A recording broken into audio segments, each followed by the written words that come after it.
Hi students, let us start with our next chapter, chapter 13, unitary method. So by now we have completed two chapters, ratio and proportion. Okay, so today we will be starting with our new chapter, chapter 13, unitary method. So what is unitary method? You would have had an idea in your previous classes about unitary method. Even if you haven't learned, do not worry, we will start with the base. So the method in which we first find the value of unit or single quantity, then use it to find the value of any required quantity is called as unitary method. So what is that? The method in which we first find the value of unit or single quantity, then use it to find the value of any required quantity is called as unitary method. Okay. So for example, if it's given that cost of 15 pen equals to rupees 300, find the cost of 20 pence. So cost of 15 pence is given to us 300. We need to find the cost of 20 pence. So what is the method is told? We need to first find the value of single quantity. So how do we find out? So our first step will be cost of 1 pen. So listen children, if cost of 15 pen is 300, how do you find the cost of 1 pen? You have to divide 300 by 15, right? So if I tell you that cost of 5 chocolates is 10 rupees, then you tell me what is the cost of 1 chocolate. If cost of 5 chocolates is 10 rupees, cost of 1 chocolate will be rupees 2. Since it's a small quantity, you all are familiar with it, right? 10 divided by 5 will get 2, right? So similar way, cost of 1 pen will be equal to total amount spent, that is 300, divided by number of pen, that is 15. So 300 divided by 15. 15 2s are 30, 0, 0. So you get 20. So cost of 1 pen you got it as rupees 20. Now what is the next step? Find the cost of 20 pence. So you can directly write it as cost of 20 pence equal to 20 into 20. Cost of 1 pen into the number of quantity. So you get it as rupees 400.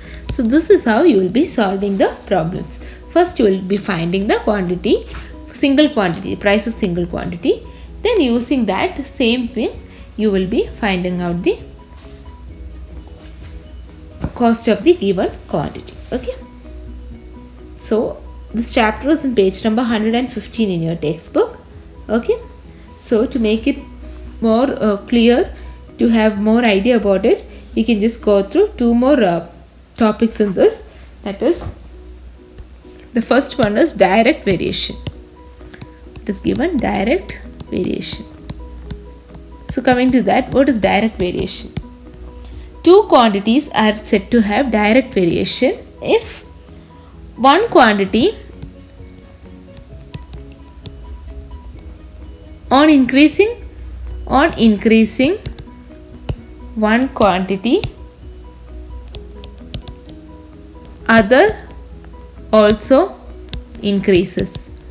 Similar way, if decreasing one quantity, the other also get decreased. It's in page number 116 in your textbook. Okay, just you can go through that definition in your textbook. So as one quantity increases, the other quantity also should increase, or as one quantity decreases, the other quantity also should decrease. So coming to inverse variation next. It's the second one, inverse variation. What is inverse variation? Two quantities are said to have inverse variation if on increasing one quantity, on increasing one quantity, the other quantity, the other one decreases, or similarly on decreasing one quantity, the other one increases.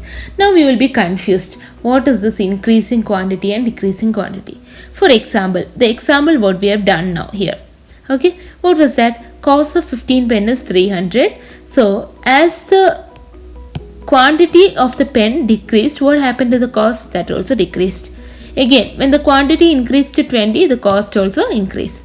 So this type of questions are called as direct variation. One quantity increases, so you all are familiar with it. If you buy little quantity things, if you buy only a small amount of things, your cost will be less. If you buy large amount of things, your cost will be more. So as the quantity increases, what happened to the cost? Cost also increases. As quantity decreases, the cost also get decreased. Okay, this is called a direct variation. But coming in the inverse variation, it is the other way. As one quantity increases, the other quantity will decrease. Okay, so now let me deal with few problems on direct variation. Before that, I'll give you an example on inverse variation also, so the thing will be clear to you. So just think about a building construction. Okay, so a building construction has to get over in 15 days, and we have 15 people. Okay, so as I told, building construction 15 days, and we have 15 people to complete it. It's a small building. Okay, 15 people. So now I am planning to decrease the number of days. Same work should be completed in 10 days. So what happened to the number of people? It should decrease or increase in order to complete in 10 days. You just think in 15 days we need 15 people. So if the number of days given to us is less, so the number of people should be more, right? People should be increased.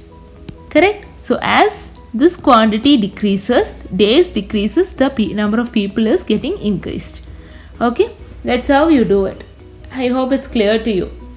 Okay, and similar way, just think that 50 people are staying in a room. So they have 100 kg rice. Okay, so they can survive for 3 days with this 100 kg rice. So 50 people staying in room, 50 people, 100 kg rice they have, so they can survive for 3 days. By chance, we got 50 more people added here. Okay, so 50 more people means totally it will become 100 people. So amount of rice is same, 100 kg only we have. So what happened to the number of days here? As the people increases, with 100 kg rice they may survive only for 1 day. Correct? Or 1.5 day. It depends. So what happened? As the number of people increased, here the number of days is getting decreased. So this type of questions are called inverse variation. But here today we will be mostly dealing with only the direct variation. So let us go through that. Okay. So coming to the first question in exercise 13a. First question. Price of, you all have a textbook, right? So page number 118 in your textbook. Just see the first question. Price of 25 identical articles. 25 articles equal to rupees 1750. Find the price of, first sub question they have asked you 1 article, and second sub question they have asked you 13 article. Even if they don't ask you for 1 article, you must find for 1 article. So you can directly write cost of 1 article equals to 1750 divided by 25. So let us do it and see. 25. So 25 6 are, it's 175. Just check. 25, not 25 6, 25 7s are 175. Just check. 7 5s are 35, 3 balance, 7 2s are 14, 15, 16, 17, 175. So you get 175, 0, 70. So you get the answer as here rupees 70 for 1 article. So if 1 article, cost of 1 article is 70, what will be cost of 13 articles? Cost of 13 articles equals to 70 into 13. So here 13 sevens are 91, right? So you get the answer as rupees 910. Hope it's clear to you all. So what you need to do is just go through what all I have explained to you today. Okay, I'm doing only one question from the exercise today so that you will be more clear with the syllabus. Just go through the definition, what all I was explaining. please listen to the video 4-5 times so the concept will be clear to you.